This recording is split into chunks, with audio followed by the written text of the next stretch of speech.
Hi guys, अस्सलाम वालेकुम और welcome back to my YouTube channel. I hope कि आप सब लोग बिल्कुल ठीक ठाक होंगे, मज़े में होंगे और अल्लाह का शुक्र है मैं तो बिल्कुल ठीक ठाक हूँ। प्लीज सबर। और आज की वीडियो मैं स्टार्ट कर रहा हूँ। दोपहर को 12:30 बजे का टाइम था और आज जुम्मे का दिन है। मैंने पापा के साथ जुम्मे की नमाज़ पढ़ने के लिए निकलना है और पापा ने मुझे कल रात को सोते वक्त कहा था कि बेटा 12:30 बजे हम लोगों ने निकलना है, तैयार रहना। और अभी 12:30 बज चुके हैं और यहाँ पर मैं फ़िलहाल दवाई ढूंढ रहा हूँ क्योंकि मेरे सर में इतना दर्द हो रहा है और आंखें भी हल्की हल्की बारी हो रही हैं। मैंने कहा मामा ये दवाई का डब्बा पता नहीं किसी ने ऊपर वाले कैबिनेट में रखा हुआ था, यहाँ से मिला है मुझे। और खैर अब जल्दी जल्दी मैं इस कैंची को रखूँ यहाँ पर और जल्दी से दवाई खाऊँ। खैर ये रैपर्स हम जल्दी से बाहर फेंक देते हैं। पापा पीछे से चला रहे थे कि ये छोड़ दो कैंची को और छोड़ दो रैपर्स को, 2 मिनट में दवाई खाओ और निकलो यहाँ से। मैंने कहा जी पापा बस आप मुझे 1 मिनट दे दें, मैं अभी निकल रहा हूँ। और खैर यहाँ पर मैंने कहा मामा ये आपने अगरबत्ती क्यों जलाई हुई है सुबह सुबह, इसको तो बंद कर दें। पहले ही मेरे सर में दर्द हो रहा है, ऊपर से आपने अगरबत्ती जलाई हुई है। तो मामा ने कहा कि बस अगरबत्ती को छोड़ो, तुम दवाई खाओ और निकलने वाली बात करो। और शुक्र करो तुम्हारे कपड़े मैंने रात को इस्त्री करके रख दिए थे, वरना तुम इस टाइम उनको इस्त्री कर रहे होते। बात तो सही है। तो खैर दवाई खाते हैं और कपड़े वपड़े चेंज करके मस्जिद के लिए निकलते हैं। A few minutes later. Okay so guys, कपड़े मैंने चेंज कर लिए हैं, थैंक यू, मामा ने रात को इस्त्री कर दिए थे। तो अब मैं पापा के साथ बाइक पर बैठकर जा रहा हूँ मस्जिद। और आपको एक मज़े का किस्सा बताऊँ। नहीं। जब हम छोटे होते थे ना, तो जुम्मे का दिन था, मैं 4th क्लास में पढ़ता था उस वक्त। तो मैंने मामा से कहा कि मामा आप पापा से कहें कि जुम्मे की नमाज़ में मुझे अपने साथ वो लेकर जब जाएंगे ना, तो मुझे वहाँ पर माइक में सबके सामने कुल्हू अल्लाह पढ़नी है। तो मामा ने कहा कि ये तो बड़ी अच्छी बात है, कुल्हू अल्लाह भी पढ़ना और वो जो मैंने आपको नात सिखाई थी ना, जो आप पढ़ते हो मौला या सल्ली वसल्लम, वो वाली नात भी पढ़ के आना। तो मैंने कहा कि ठीक है। तो खैर मामा ने पापा को बुलाया, पापा ने कहा कि ठीक है मैं बात कर लूँगा इमाम साहब से और खुतबे के बाद मुलैली वहाँ पे नात भी पढ़ लेगा या अगर कुल्हू अल्लाह पढ़नी है तो कुल्हू अल्लाह पढ़ लेगा। तो डन हो गया। और अभी तो रुको, क्लाइमैक्स अभी बाकी। तो खैर अगला दिन जुम्मे का दिन था। सुबह हुई, मैं खुशी खुशी मैंने कपड़े वपड़े चेंज किए, मामा ने मुझे परफ्यूम लगाया, पापा मुझे अपने साथ जुम्मे की नमाज़ के लिए लेकर गए और पापा ने इमाम साहब से बात की। उन्होंने कहा कि ठीक है ये तो बड़ी अच्छी बात है, मुबारक बात है। तो इमाम साहब का जब खुतबा ख़त्म हुआ तो उन्होंने पापा की तरफ इशारा कर दिया कि आप ले आएँ अपने बेटे को। तो पापा ने मुझे माइक पकड़ा दिया, सामने सब लोग जिन्होंने अभी इमाम साहब का खुतबा सुना था, मैंने मतलब पापा ने सोचा कि अब मेरा साहबजादा उनको तिलावत करके दिखाएगा या नात पढ़ के सुनाएगा। अभी मजा आएगा ना भिड़ो। तो गाइस मैंने वहाँ पे माइक पकड़ा और मैंने पढ़ना शुरू कर दिया, ट्विंकल ट्विंकल लिटिल स्टार्स। ओह गॉड, पापा की तो हालत ख़राब हो गई। मुझे तो समझ में नहीं आया, मतलब सामने वाले लोग भी कुछ हंस रहे थे और कुछ एक दूसरे को देख रहे थे कि ये हो क्या रहा है। तो खैर फिर पापा ने जल्दी से मेरे कान में कहा कि बेटा नात पढ़ो या कुल्हू अल्लाह पढ़ के सुनाओ, ये क्या ट्विंकल ट्विंकल कर रहे हो भाई यहाँ पे क्या हो रहा भाई। तो फिर जल्दी से मैंने फिर जो है ना उनको कुल्हू अल्लाह पढ़ के सुनाई और नात भी पढ़ के सुनाई थी। तो ये बचपन का एक बहुत मशहूर किस्सा है, मेरे ख़ानदान में तो सबको ज़बानी याद है, तो वो आज मुझे याद आ गया था। तो कौन सा तीर मारा? तो खैर मस्जिद में नमाज वमाज पढ़ के हम लोग घर से वापस आ चुके हैं और यहाँ पर अब मैं कुरान पाक की तिलावत कर रहा हूँ। मैं आजकल आई थिंक 16वां सिपारा मेरा चल रहा है, आधे से ज़्यादा कंप्लीट हो चुका है। और रमज़ान आने से पहले पहले मेरी कोशिश है कि ये वाला कुरान मजीद में ख़त्म कर लूँ और फिर रमज़ान में नया कुरान शरीफ शुरू करूँगा। जब हम लोग छोटे थे उस टाइम हमारे घर पे ही कुरान शरीफ पढ़ाने के लिए कारी साहब आते थे और मोहल्ले के सारे बच्चे हमारे घर ही आते थे पढ़ने के लिए। और हम लोग सहन में चटाई बिछा के नमाज़ पढ़ते थे और जो मेरी मामा है वो बच्चों के आने से पहले वहाँ पे पाइप लगाकर अच्छी तरह जो है ना पानी छिड़क देती थी ताकि गर्मी ना लगे, क्योंकि आपको पता है गर्मियों में सहन में काफ़ी गर्मी होती है। तो बस पुराने वक्त की पुरानी बातें आज मुझे याद आ रही हैं। और अरे वो भी तो होता था ना, हम लोग कुरान पाक पढ़ने जाते थे तो साथ में एक रोहेल भी रख कर लेकर जाते थे, वो जो लकड़ी की बनी होती थी। आई थिंक आप लोगों को याद होगा मैं किस चीज़ की बात कर रहा हूँ।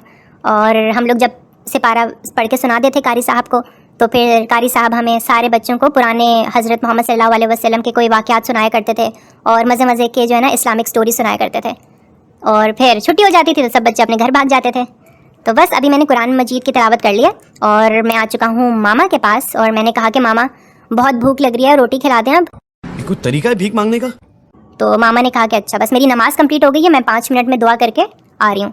तो गाइस मैं देख लेता हूँ सालन मामा ने क्या बनाया। अरे वाह, आलू गोश्त बनाया, आज तो मज़ा आ जाएगा। अच्छा तो चले मैं अपने लिए आलू गोश्त निकाल लेता हूँ। पापा आपने भी खाना है, आपके लिए भी निकाल लूँ? तो पापा ने कहा कि हाँ मेरे लिए भी निकाल लो। मैंने कहा पापा ये गोश्त किस चीज़ का है? तो पापा ने कहा कि कछुए का गोश्त है। मैंने कहा नहीं मतलब ये बकरे का है या गाय का है? तो पापा ने कहा कि बेटा गाय का गोश्त है। तो आलू मैं ज़्यादा निकालूंगा, आलू मेरे को बहुत हैं। ये मामा मैं निकाल लूँगा, आप मुझे रोटी बना दें। तो मामा ने कहा कि बेटा मैं रोटी बना देती हूँ, पहले सब्र कर लो। मैंने कहा मैं निकाल लूँगा, आप बना दें रोटी। मामा ने कहा कि बेटा इसके अंदर ना तो मैंने अभी कोई हरा धनिया काट के डाला है, ना मैंने इसके अंदर हरी मिर्च डाली है, कोई गरम मसाला इसमें नहीं डला है। अपने पापा से पूछो, वो तो हरा धनिया ना डाला हो तो कुछ खाते नहीं है। तो मैंने कहा अच्छा चलें फिर आप डाल दें हरा धनिया। तो बस अब इसके अंदर हरा धनिया और हर तरह के मसाले जो मामा डालती हैं वो डलेंगे और उसके बाद हम खाना खाएंगे। पापा मेरे ख्याल से खबरें देख रहे हैं, मैं पूछ के आता हूँ उनसे कितनी रोटी खाएंगे। पापा कितनी रोटी खानी है आपने?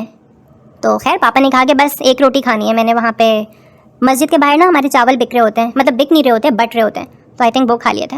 और बस ये थोड़ा सा सालन मामा ने रख लिया है हसान भाई के लिए और हारिस भाई के लिए, वो ऑफिस लेकर जाते हैं ना। और हसान भाई और हारिस भाई के ऑफिस वाले हमेशा मेरे मामा के खानों की इतनी तारीफ़ें करते हैं क्योंकि मामा का ताल्लुक़ हैदराबाद से, और आपको तो पता होगा कि हैदराबाद के खाने, वहाँ के मसाले कितने फेमस हैं। तो बस अभी मैं मामा के साथ रोटी बनवा रहा हूँ क्योंकि मेरी मामा के साथ बहुत अच्छी केमिस्ट्री है रोटी बनाने के मामले में। क्योंकि मामा जितनी देर में एक पेड़े को तवे के ऊपर मतलब बेल कर जो मतलब उसको, अरे कहना क्या चाहते हो? मतलब मामा जितनी देर में एक पेड़े को बेल कर रोटी बनाती है ना, उतनी देर में मेरी एक रोटी सिक जाती है। तो जब भी कोई दावतें होती हैं ना, मामा कहती रहती हैं कि बेटा मुलेली आ जा, हम दोनों मिलकर रोटियां पकाएंगे, और फिर फ़ौरन सारी रोटियां बनकर तैयार हो जाती हैं। काम वाली को हम सिर्फ बर्तन धोने के लिए बुलवाते हैं, उससे रोटियां नहीं पकवाते। हमारे यहाँ ऐसा ही होता है। 1 hour later. Okay so guys, खाना वाना मैंने खा लिया था और यहाँ पर आइसक्रीम रखी हुई है फ्रिज के अंदर। ये हसान भाई की आइसक्रीम है। हसान भाई की दाढ़ के अंदर कुछ मसला वसला हो गया तो डॉक्टर ने कहा है कि ठंडी ठंडी चीज़ें इसको खिलानी है, लेकिन चले मैं भी खा लेता हूँ थोड़ी बहुत आइसक्रीम। और यहाँ पर एक सेब मैंने निकाली है, वो भी हम खाएंगे। तो अभी मैं आइसक्रीम खाना शुरू ही हुआ था कि मामा पीछे से आ गई। मैंने कहा मामा मैंने अभी और आइसक्रीम लेनी है, आप कहाँ लेकर जा रही हैं आइसक्रीम को? तो मामा ने कहा कि बेटा तुम्हारा दिमाग ठीक है, यहाँ पे चूल्हा चला हुआ है और तुमने साथ में आइसक्रीम रखी हुई है, वो तो पिघल जाएगी सारी। मैंने कहा मामा मैं रख रहा था बस वापस वीडियो बनाने के लिए। मामा ने कहा कि नहीं, बंद कर दो कैमरे को और चाय पे ध्यान दो, सारी आइसक्रीम पिघल जाएगी और चाय तुम्हारी उबल जाएगी और फिर तुम मुझको हंस के दिखा दोगे। गजब बेइज्जती है। खैर मैंने कहा कि मामा अच्छा चलें गाइस फिर मैं आइसक्रीम खा। ओ शिट यार, ये तो मुझे लग रहा है मामा शायद सो गई हैं। मैं जल्दी से इसको साफ़ कर देता हूँ। मैं अभी इसको खंगाल के रख दूँगा सारे बर्तन। मैं अभी चाय को कप में डाल ही रहा था कि पीछे से मामा आ गई और मामा ने कहा कि देखा, मैं यही कह रही थी ना कि तुमने ये उल्टे काम करने। मैंने कहा मामा फिक्र नहीं करें, मैं एक दफ़ा चाय पी लूँ उसके बाद मैं इसको भी साफ़ कर दूँगा और ये बर्तन भी धो के रख दूँगा। तो खैर मामा ने कहा कि तुम छोड़ दो इस बर्तन को, बर्तन मैं खुद धो लूँगी, तुम बस इसको चाय को पी लो, तुम्हारा वही बहुत बड़ा एहसान होगा मेरे ऊपर। और उसके बाद जल्दी ऊपर आओ, मैं मशीन लगवा रही हूँ, कपड़े मैं धोती जाऊँगी और तुम तारों पे लगाते जाओगे। और गाइस हारिस भाई और भाभी हमारे जो है ना वापस आ चुके हैं। वो लोग हुंसा और बल्तिस्तान, गिलगित ये सारे इलाके घूमने के लिए गए हुए थे। तो हारिस भाई मेरे काफ़ी सारे कपड़े ले गए थे जो उन्होंने वहाँ पर पहने थे, तो अब वो भी धुल रहे हैं, तो मामा उनको भी निकाल रही हैं।